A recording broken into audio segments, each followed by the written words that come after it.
¿Por qué se considera limpia la nuclear? Porque en el momento en el que se genera la nuclear, no se utilizan combustibles, no se genera dióxido de carbono ni metano y por lo tanto se puede generar energía eléctrica sin aportarle elementos al cambio climático. Esto es Punto de Reunión. Hoy en Punto de Reunión estaremos con Víctor Ramírez Cabrera. Él es doctor en Ciencias por la Universidad Nacional Autónoma de México, con estudios en materia de Derecho Ambiental, Impacto Ambiental y Cambio Climático. Gracias a su experiencia en gestión en el sector energético y ambiental, ha colaborado con gobiernos municipales, estatales, el Congreso de la Unión y con el sector privado también. En el año 2019 fue galardonado como campeón de la industria solar en el Mexico International Renewable Congress, mientras que en el 2020 y 2021 fue considerado como uno de los 100 líderes más importantes del sector energético por la revista Petróleo y Energía. Actualmente es miembro fundador del colectivo We Tweet Energy, vocero de la plataforma México Clima y Energía y es socio de la firma de consultoría P21 Energía. Muy bien, pues muchas gracias. Estamos hoy muy contentos de estar aquí con nosotros. Víctor, gracias por acompañarnos en este nuevo episodio de Punto de Reunión. Hola, muchísimas gracias por la invitación y hablar de un tema apasionante desde el punto de vista técnico, desde el punto de vista de mitigación de riesgos, pero pues también desde el punto de vista de la seguridad propia. Nosotros somos mexicanos y que kilómetros más, kilómetros menos estamos cerca de esta central, ¿no? Es correcto, y justo aquí en Punto de Reunión buscamos llevar todos estos temas que ayuden a tomar mejores decisiones y que también nos generen un poquito de conciencia. Decimos educar para concientizar y que pues justamente en un tema tan delicado como es este mantenimiento a las instalaciones públicas, y cuando se trata además de instalaciones que tienen que ver con la generación de energía eléctrica, pues bueno, le sube 3 rayitas a la intensidad. Y si decimos además que se trata de una planta de generación de energía nuclear o basada en energía nuclear, pues bueno, todavía más, ¿no? Le subimos otras 10 rayitas a la intensidad. Y pues aquí es en donde nosotros nos metemos a tratar de llevar mejores datos y información lo más centrada posible a todo nuestro auditorio, a todos nuestros guardavidas, como les decimos por aquí. Entonces, Víctor, si me lo permites, primero que nada hablarte de tú y tener la posibilidad de que nos hablas un poquito justamente de tu trayectoria, cómo es que nace tu pasión, pues en principio por las políticas públicas, por llevar esta intercomunicación entre la ciudadanía y el gobierno, y después que nos cuentes un poquito sobre el sector energético. Has estado en muchos ámbitos que tienen que ver con la protección del medio ambiente, con la generación de energías limpias y demás, pero pues bueno, cuéntanos un poquito cómo es que nace esta inquietud contigo por estos temas. Bueno, la realidad es que a mí me pasa un poco lo que dice Lennon, que la vida es eso que sucede cuando tú estás ocupado haciendo otros planes. Estudié y llegué hasta terminar un doctorado, hice un doctorado, me titulé del doctorado en ciencias biomédicas, pero de repente hay una cosa que te dice ahí como que esto no es, me gusta, pero no es lo mío, no es lo que me quiero dedicar. En mediados del doctorado tomé algunos diplomados en Derecho Ambiental, tanto mexicano como europeo, y eso me llevaron a trabajar en un gobierno estatal en Puebla hace poquito más de una década en asuntos ambientales. Y de ahí un partido político, una senadora me jaló a trabajar en el Senado de la República como asesor. Ya había yo asesorado externamente a algún senador de Jalisco por ahí del año 2008-2009, de una forma un tanto informal. Y trabajé en el Senado de la República algunos meses y después un partido político me jala y me dice, tú te descubrimos, te queremos trabajando con nosotros. Trabajé con el partido hasta que el partido dejó de existir y en los últimos 2 años de existencia del partido, la Asociación Nacional de Energía Solar me invita a trabajar con ellos, cabildeando mucho de lo que estaban intentando hacer. ANES, la Asociación Nacional de Energía Solar, a quien le guardo mucho cariño, estaba dedicada a empresas pequeñas de energía solar, las que instalan esto que conocemos como generación distribuida, que son paneles solares en los techos en pequeña escala, pero también sector térmico, calentadores solares de agua, este tipo de cosas, secadores solares. Una cosa me llevó a otra, de ahí me jaló una asociación civil. Cuando termina el gobierno, salgo de la asociación unos meses después y una asociación civil me jala y me dice, parece ser que va a haber un freno en la transición energética, nos gustaría que colaboraras con nosotros un poco haciendo cabildeo para una asociación civil, no para alguna empresa. Me han acusado ahí en algunos foros de ser cabildero de empresas, en realidad cabildeo para asociaciones civiles que buscan la transición energética. Y eso me hace crear a mí una empresa de consultoría, P21 Energía, junto con algún par de socios, y actualmente somos propietarios del portal Energía Debate, un portal especializado en materia de energía, de energía, y pues ahí estamos. Mi empresa trabaja para varias empresas pequeñas, medianas y grandotas, muy grandotas, y pues me he tenido que ir metiendo en todo este asunto de política pública, en entender mucho cómo funciona la nuclear.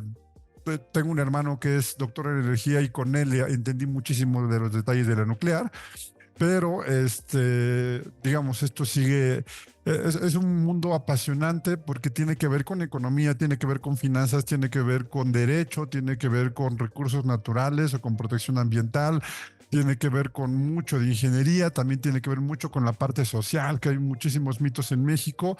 Entonces es un sector que desde el punto de vista que lo veas es súper apasionante, y creo que ya acabo de describir con mi propio tono de voz cómo me ¿Cómo apasiona es con que el te tema, gusta? ¿no? Sí. Exacto. Y de ahí, pues bueno, lo aterrizamos hacia la parte de tus intervenciones como políticas públicas.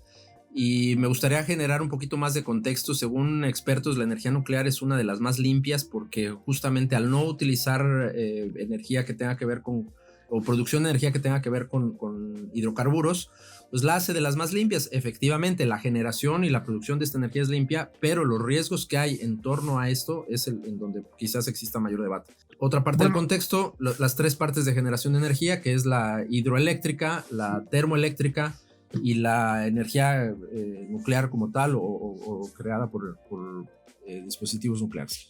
a ver, cuando hablamos de limpia, en este caso muy particular, primero tenemos que decir toda forma de generar energía en el planeta, desde termoeléctricas de combustóleo y carbón, que son de lo más sucio, hasta eólicos y solares, generan impacto ambiental. De hecho, Correcto. toda actividad que el humano realiza genera un impacto ambiental. ¿Cuál es la importancia? Es disminuir el impacto ambiental en la medida de lo posible, que la cantidad de energía tenga el menor impacto. La nuclear, ¿por qué se considera limpia? Y ojo, porque el sistema, la ley eléctrica mexicana, la ley de la industria eléctrica, considera la nuclear como energía limpia. El reto más importante que hay a nivel mundial, o el reto más importante que tiene el humano, ambientalmente hablando, es el cambio climático. El cambio climático se genera por la acumulación de dióxido de carbono, principalmente, en realidad de todos los gases de efecto invernadero en la atmósfera. ¿Por qué se considera limpia la nuclear? Porque en el momento en el que se genera la nuclear, no se utilizan combustibles, no se genera dióxido de carbono ni metano, y por lo tanto se puede generar energía eléctrica sin aportarle elementos al cambio climático. Desde ese punto de vista, México y otros países la consideran limpia. De hecho, actualmente en el Parlamento Europeo hay una muy interesante discusión sobre si volver a considerarla verde o no. Hay países que la utilizan mucho y quieren seguirla considerando verde, como por ejemplo Francia. Alemania ha cerrado muchas centrales nucleares, pero compra mucha energía proveniente de nuclear a Francia.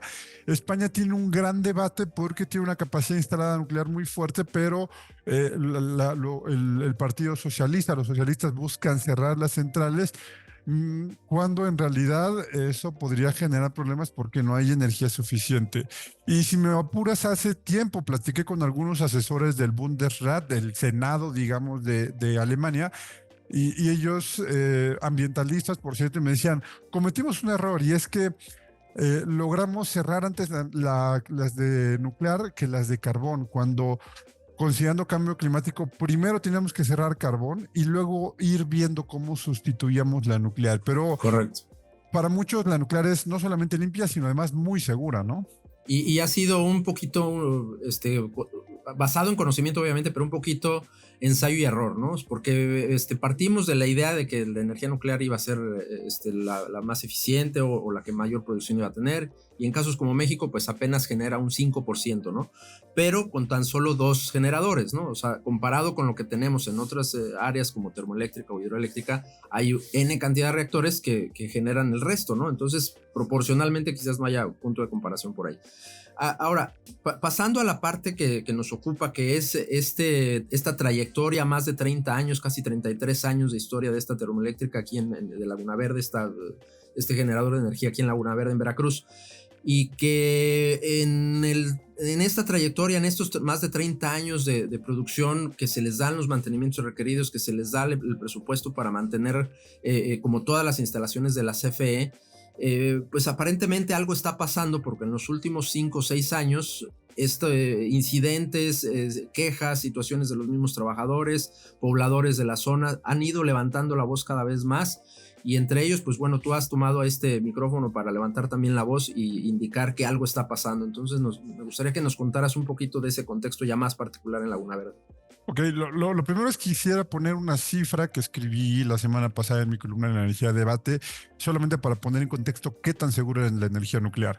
Hay alrededor, entre ya construidos y en construcción, hay alrededor de 500 centrales nucleoeléctricas en todo el mundo. Hay 450 ya construidas, 50 en construcción. Algunas de estas 50 ya están por entrar en operación o están entrando en operación. Y de todo esto solamente sabemos históricamente de 2 accidentes. Uno por un mal diseño, por un diseño hecho, digamos que con bajos recursos y en el que no se hizo completamente el reactor con todas las medidas de seguridad necesarias y que terminó siendo un desastre y que todos conocemos, que es Chernobyl. Y otro que la verdad es que el diseño fue totalmente superado por unas condiciones naturales no esperadas, y me refiero al de Fukushima. Fuera de esos, hubo un accidente más que fue fuerte, fue, digamos, de las mismas dimensiones catastróficas de Chernobyl, pero estuvo bien diseñado el reactor y eso logró que todo el accidente se quedara dentro del espacio de contención del reactor y no hubiera la cantidad de muertes o destrucción que sí hubo con Chernobyl, y me refiero a Three Mile Island en Estados Unidos. Esta central tuvo algo muy parecido a lo de Chernobyl, pero estaba bien construido todo el fuselaje del reactor y entonces todo se quedó contenido dentro del fuselaje. Para un poco tranquilidad de los mexicanos, digamos que Laguna Verde está construido como Three Mile Long Island y no como Chernobyl. Entonces ahí vamos de saque. ¿Qué sucede? Hace poco más de 10 años se inició un proceso de repotenciación de Laguna Verde. O sea, Laguna Verde podía producir 1.2 gigas, o su capacidad eran 2 reactores de 600 megas y podía generar un poquito más de 1.2 gigas. Y se repotenció para que los reactores, o más bien los generadores, pasaran de 600 a 800 megas y ahora se pueden generar 1.60 y algo gigas. Después de eso, debió haber todo un proceso para renovar la licencia. Se renovó la licencia por otros 25 años, pero en paralelo han empezado, después de la repotenciación, a surgir algunas cosas. Por ejemplo, en el año 2022, la central tuvo 3 paros no programados. ¿Esto qué quiere decir? Todas las centrales eléctricas del mundo paran, todas absolutamente, de gas, combustible, carbón, nucleares, obviamente eólicas, solares, todas paran, algunas porque no hay sol 24 horas del día y pues las solares obviamente paran por eso, las eólicas por la misma razón, no hay viento las 24 horas del día. Y las otras pagarán por mantenimiento termoeléctrica, ciclos combinados, nuclear, todas tienen que pagar por mantenimiento preventivo, por lo menos, y en su caso son correctivo. Mantenimientos programados, no son mantenimientos inesperados. Programados. Entonces, hablando de lo que tú decías, hubo paros no programados. Ahora, los paros programados son noticia de que algo falló, pero también noticia de que el sistema está operando adecuadamente. ¿Por qué? Lo escribí en redes sociales, lo escribí en mi columna y lo repito acá. La nuclear está diseñada a prueba de tontos. Es otra palabra más fuerte, pero fue... Las cosas como son. Sí. Si falla un poco el sistema, si fallan cosas mínimas, el propio reactor reconoce el error y para evitar que el problema crezca. Y esas son las paradas no programadas. Entonces, sí, algo sucedió que no estaba funcionando adecuadamente el reactor o los reactores, pero el propio sistema lo detectó, se protegió y salió de operación. Esto es una señal de que las cosas no están del todo mal y si hay algo mayor puede funcionar. Puede funcionar en el hecho de evitar el riesgo o evitar que el riesgo crezca. El segundo punto es que como son sistemas que podrían generar riesgo, se tienen que tomar cada vez medidas más seguras. En otras palabras, cuando vas en bicicleta te pones casco y el casco es suficiente para mitigar algunos riesgos, pero cuando vas en moto necesitas un casco mucho más que te proteja mucho más. Cuando vas en un carro, toda el diseño del auto es también para mitigar riesgo. Entonces, a más riesgo, mayor protección. Una nucleoeléctrica no tiene un sistema de seguridad, tiene 3 sistemas de seguridad redundantes. Si falla uno, está el segundo, y si falla el segundo, está el tercero, pero además tienes que estar seguro de que los 3 puedan funcionar, porque si de repente entra el segundo, no entra el segundo, entra el tercero, el primero debería de estar ya disponible. Siempre tienes que estar en mantenimientos preventivos, y hay algo muy importante en mantenimientos o en predictivos, o sea, saber que, sabes que este equipo ya está viejón, ya me pueden generar más fallos, cámbialo o modernízalo, incluso no solamente es cambiarlo, sino modernízalo para tener cada vez más seguridad. Una central nuclear se tiene que estar modernizando porque además su tiempo de vida es bastante largo. ¿Qué sucedió hace unos días? El video que todos vimos, se quemó un tablero. El tablero es un sistema de control. No, eso no significa que haya dejado de estar disponible algún equipo, sino que se quemó el tablero. El tablero se puede cambiar relativamente en pocos días. Es un tablero de baja tensión por las características que se ven ahí, lo que quiere decir que no hay algo central que haya sido dañado. Habrá que revisar por qué falló ese tablero, habrá que corregir el daño que generó ese tablero, pero también habían por lo menos otros 2 sistemas ahí que están pendientes para evitar que haya un fallo mayor, ¿no? Claro. Yo lo decía también en redes y en mi columna, el hecho aislado de un incendio de un sistema que no es parte del central, por sí mismo no es preocupante. Lo preocupante es que, como bien dices, ya ha habido quejas constantes de que hay fallas y fallas y fallas. Y entonces, lo que decía yo es, las nucleares están hechas a prueba de tontos, pero no están hechas a pruebas de austericidios, ni a pruebas de falta de mantenimiento, ni a prueba de falta de atención, porque el mantenimiento, insisto, no solamente es preventivo, es predictivo, y en algunos casos, que deberían ser los menos, correctivo, ¿no? Claro. Ahora, en ese caso no hay suficientes reglas, ¿no? Todos sabemos que los riesgos son permanentes, que bien lo decías, mientras mayor es el riesgo, mayor son las medidas que se tienen que tomar. Sin embargo, pues bueno, el riesgo es permanente, el riesgo existe, y en casos como Fukushima, nosotros tuvimos aquí de invitado en este podcast al que fue el jefe de investigación post el incidente. Años después del incidente se hizo una comisión desde la Comisión Mundial de Energías Nucleares. Él iba como representante, hace las investigaciones, es el profesor Najmeddin Meshkati de Estados Unidos, y pues bueno, entre otras preguntas que le hacíamos sobre el riesgo, sobre las situaciones inminentes, algunas están previstas, otras no, qué fue lo que pasó en Chernobyl, qué fue lo que pasó en Fukushima como tal, y yo le hice la pregunta, ¿usted cómo ve lo que pasa en Laguna Verde? ¿Estamos expuestos a algún tipo de riesgo? Y me respondía justamente eso: el riesgo va a ser inminente, existe permanentemente. La manera en la que tú mitigues ese riesgo es pues con todos los sistemas que tengas, ¿no? Si son redundantes, con qué frecuencia se le da el mantenimiento. La parte del personal es súper importante. Él decía que buena parte del éxito y del lograr contener lo que se pudo volver una tragedia en Fukushima fue gracias al personal, a las labores de la gente que estaba adentro en la planta incluso, ¿no? Porque desde afuera estaban recibiendo otras instrucciones y ellos pues se pusieron la camiseta de ciudadano, de ciudadano del mundo, de ciudadano japonés, con sus altos niveles y estándares de honorabilidad. Y pues bueno, gracias a eso lo libraron. Pero concretamente te quisiera preguntar, dentro de todas estas irregularidades que se están dando, ¿qué tanto el personal o qué tanto los presupuestos para el mantenimiento o qué tanto esta situación de riesgo inminente nos puede llevar a una situación catastrófica, ¿no? Para también entender hacia dónde tenemos que presionar. Presionamos hacia la capacitación del personal y aún con bajo presupuesto la libren. Presionamos hacia el gobierno federal para que mantengan el presupuesto que se debe, incluso lo incrementen, porque con el paso de los años las instalaciones desmerecen y necesitan más mantenimiento, no menos.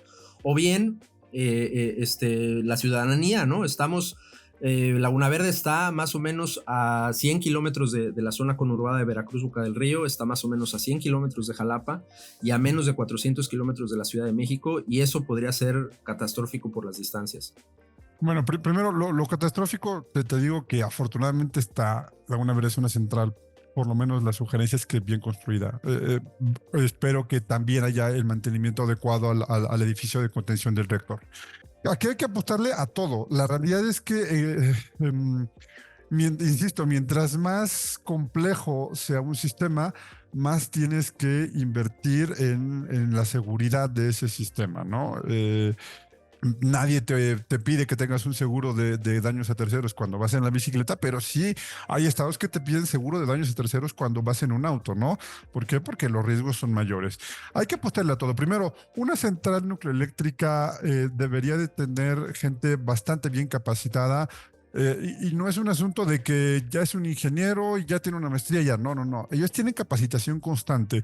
Tuve la oportunidad del año pasado de estar en una nucleoeléctrica que es, digamos, hermana de Laguna Verde. Incluso los primeros operadores nucleares de Laguna Verde fueron entrenados en el simulador. Aquí hay un dato importante que le quiero platicar a quienes nos escuchan. Seguramente han visto ustedes fotos de la secretaria de Energía o del director general de CFE diciendo estamos en el control en la sala de control de Laguna Verde y aparecen ahí con unos controles que parecen sacados de películas del Santo. Bueno, ah, nunca han estado ni van a estar ellos en un centro de control de una nucleoeléctrica. Lo que está, a donde te permiten el acceso es a un simulador, y te permiten el simulador porque solamente el personal calificado puede entrar a un cuarto de control eléctrico real, de control de una nucleoeléctrica realmente, ¿no? Pero bueno, fuera de eso, del dato cultural, la realidad es que es gente muy capacitada que varias veces al año tiene que ir tomando capacitaciones, incluso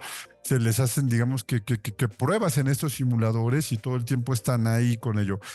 Pero de nada te sirve tener gente muy capacitada si no tienes la maquinaria adecuada. O sea, de nada le Claro. va a servir subir al Checo Pérez a un bochito que le está fallando todo. O sea, tendrás el mejor piloto, pero pues no vas a poder ganar una carrera con eso. Entonces, si tienes un carro de Fórmula 1 con un conductor de Fórmula 1, tienes que darle mantenimiento de Fórmula 1.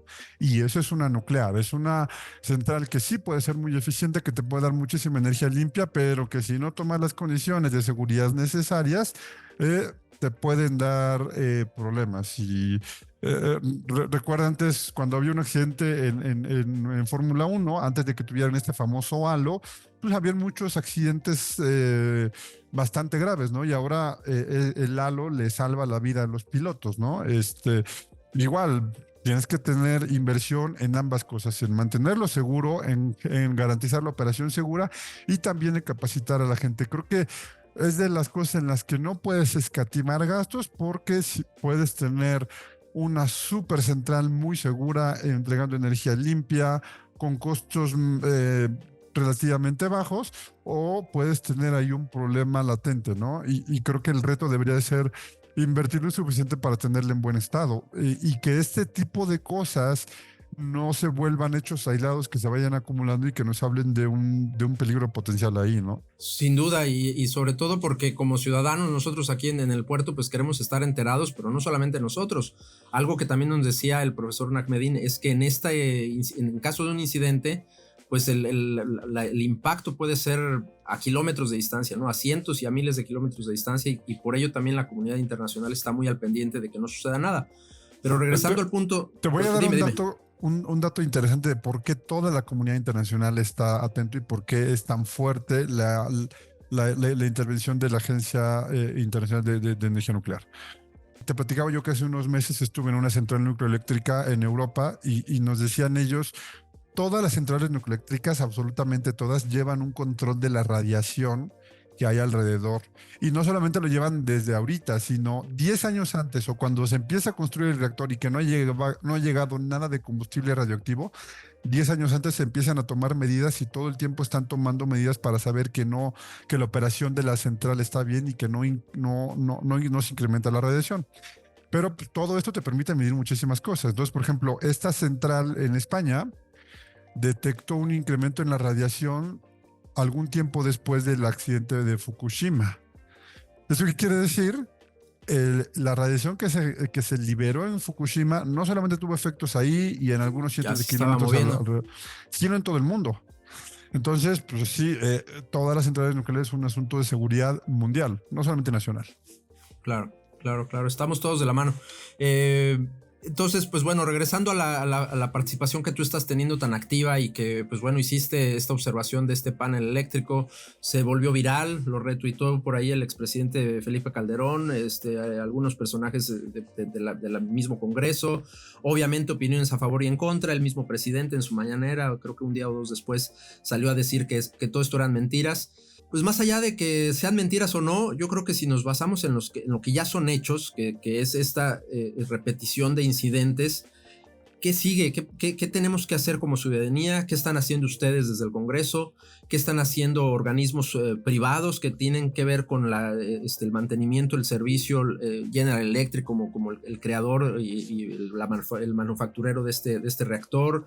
En fin, ¿qué sigue? ¿Qué vamos a hacer? Estamos a la expectativa, como siempre, como ciudadanos cruzados de brazos a que venga el incidente y entonces todos nos lamentemos, o de manera general como sociedad en todas las partes que nos conforman, ¿qué debemos de hacer o qué vamos a hacer?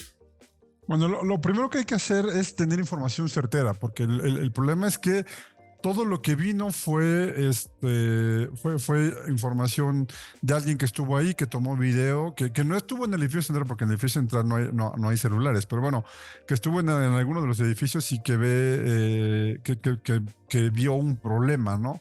Y que lo subió. El problema es que no sabemos en qué fue, en qué parte de la central fue, no tenemos información. Y algo que sucedió muy interesante, a mí me llegó un comunicado de prensa de CFE por medio de WhatsApp, en alguno de estos grupos especializados de energía en el que tengo el gusto de estar, pero ese comunicado de prensa jamás salió a la prensa y jamás estuvo en las redes sociales de CFE. Entonces, ¿Cómo crees? Y entonces... dijimos, pues, ¿de dónde salió esto? ¿Quién hizo esto? ¿Por qué hizo esto? Pues al final resulta que el comunicado que nos llegó a nosotros reconocía que había habido un incidente, pero decía que no era delicado, algo que muchos sostuvimos, o que no era un riesgo, vaya, que el solo hecho aislado. Pero por el otro lado, el presidente lo negó en la mañanera cuando ya tenemos los videos. Entonces, lo primero que tenemos que exigir es información clara, información precisa e información entendible para los mexicanos, o por lo menos que sea clara, precisa, y ya quienes se dedican a la nuclear de lleno, quienes tenemos algún entendimiento mediano sobre la nuclear, podemos decir, ¿sabes qué? Esto que nos están diciendo sí es de riesgo o no es de riesgo. Y eso es lo primero. Lo segundo es información clara y precisa también en asuntos de gasto. No es solamente cómo está, sino qué es lo que se planea hacer y qué es lo que se tiene ahí. Hay dos versiones que yo he recibido de algunos legisladores, no solamente de Carlos Valenzuela, que fue el que hizo público el video,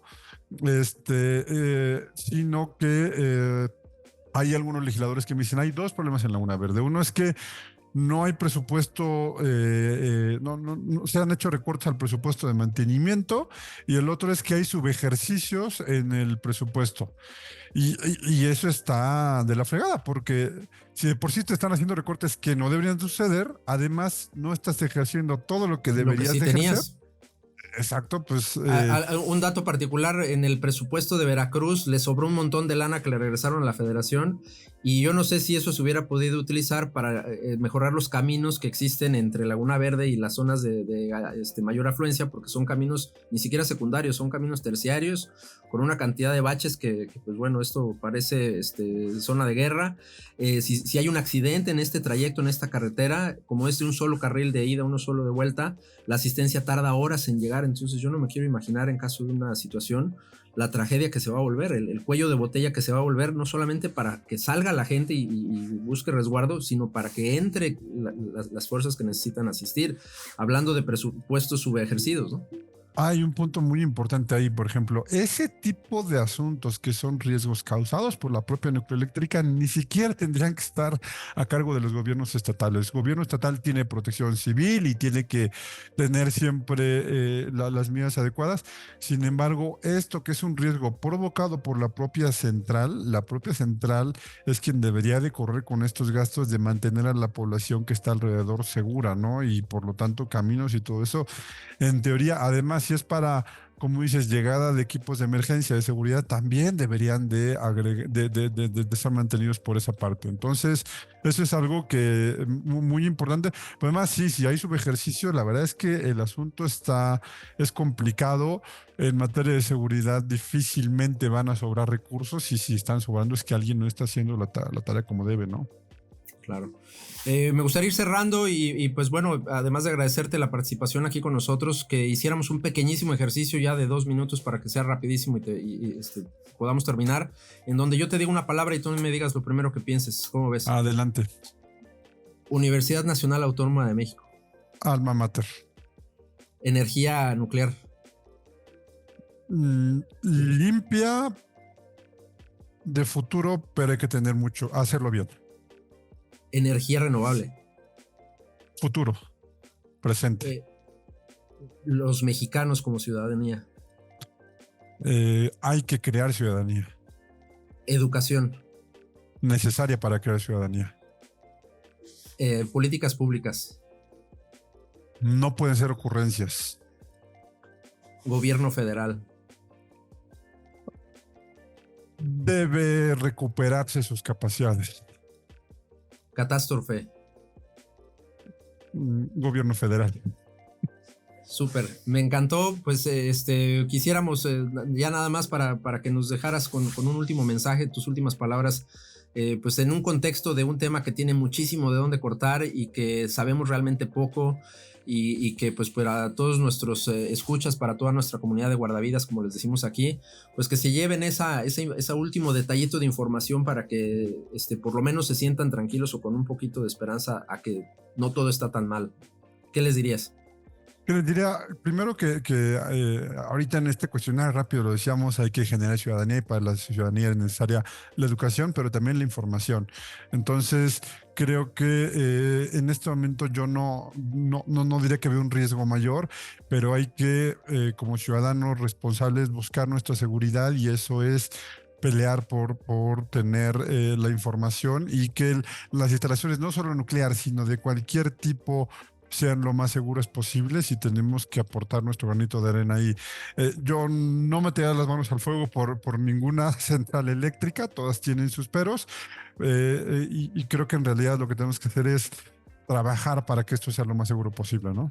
Pues bien, doctor en ciencias por la Universidad Nacional Víctor Ramírez Cabrera, te agradecemos muchísimo habernos acompañado y te invitamos a seguir siendo parte de esta comunidad del Hub de Seguridad y de nuestro podcast El Punto de Reunión. Muchísimas gracias y un gusto platicar con ustedes. Hasta pronto, que tengas un excelente año.